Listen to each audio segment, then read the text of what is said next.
I was looking around online today for a potential subject in the vlog, and guess what I found out? Critical Role made a tiny announcement about painting miniatures. So Critical Role announced that they're gonna have a miniature painting show starting on October 30th. It's gonna be run, or I guess hosted, I should say, by Will Friedle. And if you've watched Critical Role, you've probably seen him in the first season, the first campaign as one of the guests. He played Cash, and what an amazing character, and he's a pretty talented painter. They've done already a show on Geek and Sundry, and now Critical Role is doing their own version. It looks pretty cool, and here, check this out right here. They're calling it Mini Primetime, and essentially it looks like Will is going to have the cast of Critical Role on the show to paint minis and learn how to paint. And they're also saying that it's meant to be for beginners and veteran mini painters alike. So today on the vlog, I thought I would talk about miniatures because let's face it, I mean, a lot of tabletop role-playing games use miniatures. I mean, there's war games like the Warhammer Fantasy Battle or the Warhammer 40K battle games. There are other tabletop simulation games that are essentially combat focused.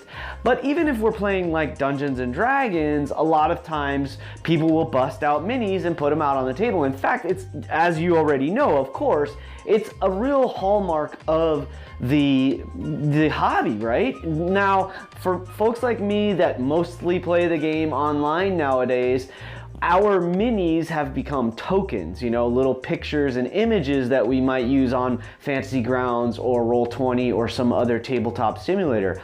But there is still this huge part of the community that uses actual figures that are painted sometimes skillfully and sometimes just to get it done and put it on the table. And of course, there are a whole line of minis created that are pre-painted. They're plastic, and they come to you already painted, ready to go right out of the box. Those are awesome.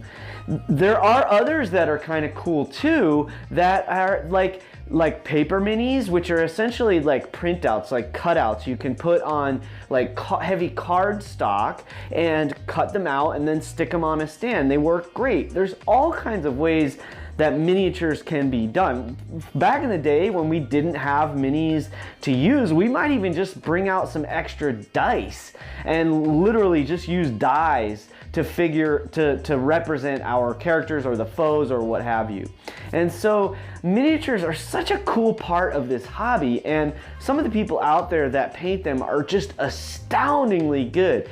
There is something that has gone around for many years called the Golden Demon Award, which was sort of done in, I think this has a lot to do with the sort of the Warhammer community and Games Workshop and their kind of miniature games and stuff like Warhammer Fantasy Battle, Warhammer 40K, and so forth. They have this award that's like it's this giant paintbrush essentially, and then there's also some little figurines that they award to people that are just like the most amazing miniature painters around. So you can always go check that out if you want to search for like some incredible miniature examples. Of course, Twitter and Instagram, Tumblr, all these other places, you can find lots of great examples of miniatures. I'm going to show you one right here. Check that out. Yep, that one right there, that's one that I did. That was for my Paladin. I talked about in the Paladin video I did for the vlog where I did the character classes from the Player's Handbook, and I talked about Brenton, my Paladin, with his mighty great axe, knock knock, and so forth. So I picked up that mini and painted that one for him. I absolutely love it, and I enjoy painting minis. It's not something I do regularly anymore, but it's still near and dear to my heart. So show me some of your minis. I would love to check those out. In the meantime, keep rolling 20s, and I'll see you tomorrow. Remember, it's your game, play your way.